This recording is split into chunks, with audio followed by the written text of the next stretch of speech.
Hey, what's going on, everybody? Thanks for stopping by for my instant reaction following Miami's 17-9 loss at Texas A&M. There's a lot I want to get into on both sides of the ball, positives and negatives, different position groups. However, I just want to first start off with my overall impressions of the game. Certainly there were positives because Miami hung in there throughout the entire game, and in the final minute they had a chance to tie the game, which is what you want on the road ultimately. They played hard, they stayed in the game, they didn't fall behind by too much, and they didn't let a lot of things seemingly rattle them in terms of the crowd and the environment and all of that. So they certainly played hard, they certainly played tough. They should be commended for that. However, I do think this is a disappointing loss because Miami did not score a touchdown in the game. It's hard to come away with this one feeling good about it in terms of how to build on this one because, again, when you don't score a touchdown, there's a lot of things that go into not doing that. And it's especially disappointing because Miami was able to rack up nearly 400 yards of total offense, 27 first downs, and they did not have an offensive turnover. So based on those numbers, you're thinking you'd score touchdowns, and they just did not do that. And there are different reasons why they did not that I will get into. But again, overall, disappointing with this loss. Another reason why it was disappointing because of everything that Texas A&M was going through at this time going into this game. The tough loss last week to App State. Also the quarterback situation where they changed their starting quarterback. 4 guys were suspended before the game.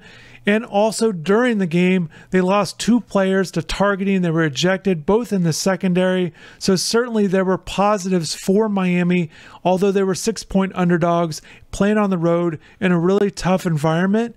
However, again, I think it was disappointing that Miami was not able to find a way to win this game. I believe the main reason why Miami was not able to win this game was because of its inefficiency in the passing game led by quarterback Tyler Van Dyke. And certainly I know some people might look at the turnover by Tyrique Stevenson on the punt, which led to a touchdown, or even the 2 field goals missed by Andy Borregales. One was a 49-yarder. You can't expect to make that every single time, but he missed it. The other one was a 36-yard field goal that he missed. It was blocked. There are reasons why it was blocked, but I believe it was Tyler Van Dyke in the passing game, really inefficient all game long. It started in the first half, 6 of 16, 66 yards in the first half. He does pick it up a little bit in the second half, but overall, it was just an inefficient day. He finished 21 of 41 for 217 yards. His quarterback rating at 95.7 was the second lowest rating among his 12 starts at Miami. So certainly a lot of inefficiency going on there. And in particular, it showed up in the red zone. The red zone is certainly an area that you can identify as an area that Miami really struggled in this game. It needs to be corrected moving forward. When you get opportunities to get inside the red zone, you've got to score touchdowns. Offensive coordinator Josh Gattis has to do a better job with play calling, whether it's being creative or mixing things up, whatever it might be. Even if it's changing personnel inside the red zone, he's got to find a way to be more successful against a quality opponent. Texas A&M deserves the respect, obviously, with all the guys they have on defense, but Miami's got to be able to figure out a way to score a touchdown. On the 4 trips that they made it down there, they've managed to come away with 3 field goals. And during those times inside the red zone, they ran 9 plays, only had 8 yards without a passing attempt. Even saw Tyler Van Dyke with the run. So very conservative, and I understand Josh Gattis' approach to the game, and I will get into that in a bit. But just in the red zone, you've got to find a way to score touchdowns. And Coach Gattis actually spoke about the importance of red zone touchdowns leading up to the game, and definitely they came up short in this one. Tyler Van Dyke spoke after the game. He said he feels like the team's just has to be more physical and understand, obviously, the importance of getting touchdowns. But I think that a lot of things can change and will need to change moving forward. So with the passing game, the wide receivers, I thought they could have done a better job in this game, not just catching the ball, but definitely providing better targets for Van Dyke, run better routes, get open more often, and again, avoid those drops, which did pop up in this game, which was disappointing. It certainly seemed like Miami missed Xavier Restrepo more than they expected to. He was their leading receiver, and he's going to be out at least 6 weeks, according to Mario Cristobal. That's what he said after the game. put that on a timetable, that means Xavier's going to be out until at least November. That first week of November, Miami plays Florida State. Maybe he'll be ready for that one. But until then, this is the guys that they have, and some guys will need to step up and play better. Today, Michael Redding III and Keyshawn Smith were out there the most. They were also targeted the most, and both of them had very inefficient numbers in terms of their catches based on their targets.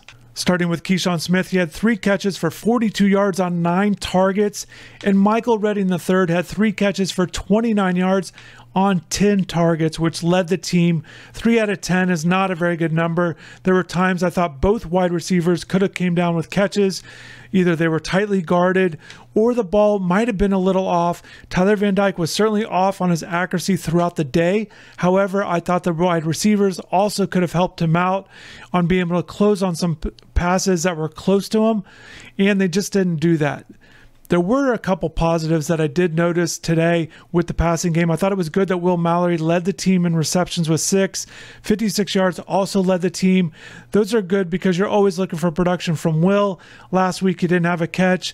I thought he also showed some good toughness. He had that 21-yard catch in the second half where he goes down with an injury. He does come back into the game and makes a couple catches. I'd like to see Mallory used in the red zone because I think he can be a target with his size, and they can move him around in different spots as well. I think that they've got to be able to include him in the red zone. And then the other positive I noticed was Jacoby George. First game of the season, 3 catches, 41 yards. He had that nice catch, ends up being 24 yards where he gets downfield, gets Miami inside the red zone, kind of makes a guy miss. I thought he showed some good flashes in this one. Tyler said after the game that they do want to get him, they feel like they should get him more involved. So look for that moving forward. So Miami was able to run the ball in the game. They finished with 175 yards on 36 carries. The way that breaks down, that's 4.9 yards per carry. Certainly, you've got to be pleased from that standpoint that both Henry Parrish and Jalen Knighton were able to be productive against a very good defensive front by Texas A&M.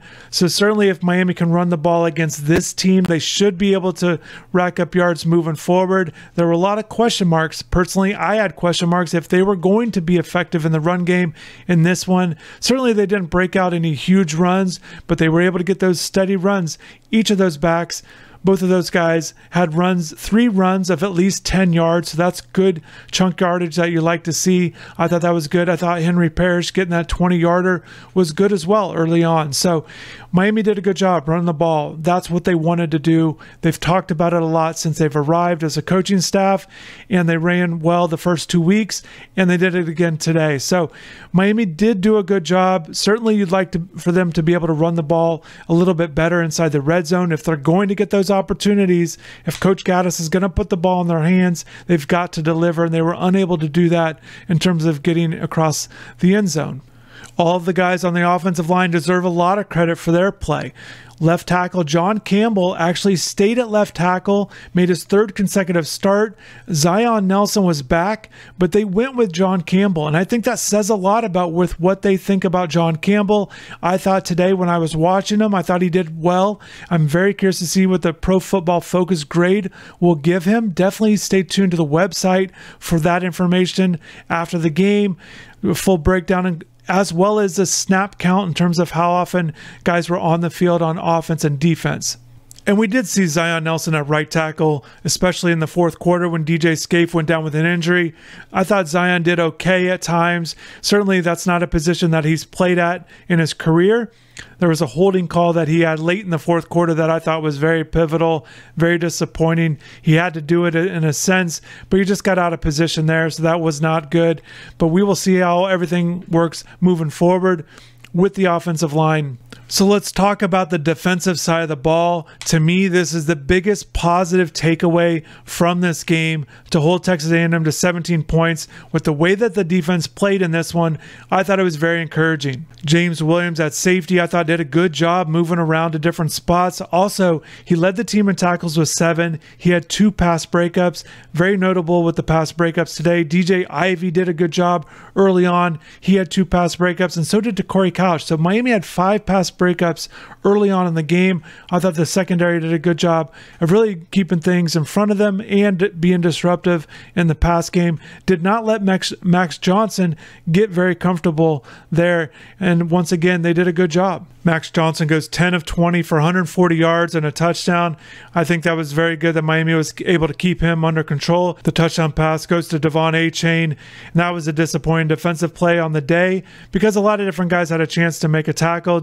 Achane was the best offensive player for Texas A&M. Achane goes 4 catches, 42 yards in the score, 18 carries for 88 yards. He was certainly their best player. I thought Ainias Smith, Miami did a pretty good job. James Williams was actually covering him quite a bit. There's a huge height difference there, but James did a pretty good job of keeping him in front of him. Also, I thought Miami did a good job tackling today, so that was a good sign. Also, I really liked how the defensive line played in this one. I thought they did a good job applying pressure. They were credited with 6 tackles for loss, 3 sacks. Daryl Jackson had 1. Also, Jafari Harvey had 1. Mitchell Agude and Keontra Smith each had a half of a sack, so that was good. And they were, as a defense, officially credited with 3 quarterback hurries, although I do think that they did apply pretty good pressure. And I just think the defense did a good job staying in the game because Miami's offense was certainly sputtering throughout, and Miami had a chance defensively to really either stay close in this one to help keep them in the game, or if they would have relaxed a little bit, the game definitely could have got away from Miami and the defense, and they just didn't do that. They did a great job of staying in it. They came up with stops when they needed to. They did well in the fourth quarter. They just didn't let the big plays really haunt them, or they didn't let the Texas A&M crowd really get going with some big plays. Now, early on, Texas A&M does score 10 points in the first quarter, but after that, they only finished with 17. So that was definitely a good sign for Miami that they were able to withstand the storm early and then able to buckle down, make some big plays, and keep Texas A&M out of their rhythm. So just my final thoughts. Yes, once again, it's disappointing that Miami was not able to win this game. You know, you're expecting Miami to turn the corner at some point. Now, it's still early in Mario Cristobal's tenure and all of that, so he certainly deserves time to get things going. But I know as a fan, you're just hoping for Miami to turn the corner at some point, to get one of these wins, to get one of these big wins that is somewhat unexpected. Once again, Miami was the underdog, although that they had the higher ranking in the AP poll. But it would have been a surprising win to many. A lot of the national media pundits actually picked Texas A&M in this one. So you're just hoping for Miami to break through, and we will see. They've got plenty more opportunities throughout the rest of the year. If they can continue to get better and improve, they've got to get this passing game thing figured out. There were things in the first 2 games I think Miami could have gotten better, so they were more ready for this game, so that they were more comfortable, confident, and that they could be more balanced, because I do know that they like to be balanced, although certainly the run game is very important, and I know Josh Gattis wants to run the ball. I knew that that was the game plan in this one. He also wanted to control the clock, and Miami did have the advantage in time of possession, 34 minutes to 26. So that was a good sign. But again, they've got to be able to fix the red zone stuff. Josh Gattis has to make better calls, and that'll be something to really watch for moving forward, regardless of who they're going against. So we will see how Miami bounces back against Middle Tennessee. Obviously not a big name school. They've won their last couple games. They're coming in at 2-1. But Miami's got to be ready for North Carolina, because you don't want to lose that game to start off ACC play. Miami will have an extra week of preparation for that one. Plenty to get to talk about North Carolina. There's plenty to still unpack with Texas A&M. Once again, definitely stay tuned to the website. Full pro football focused grades, some analytic stuff to really break down, go through some extra stuff. Also look at snap counts and some other things that players and coaches are saying. Definitely want to talk more about this, but drop in the comments. Let me know what you think about this game. Are you disappointed? Are you somewhat okay about this loss because of how hard that these guys played, and that they did stay close? I know it's not a such thing as a moral victory, but with how things have gone in years past, I can understand if that's how you're feeling. But definitely, thanks again for watching. Hopefully you enjoy the rest of the content on the site. Definitely stay tuned. Have a good rest of the day, and take care.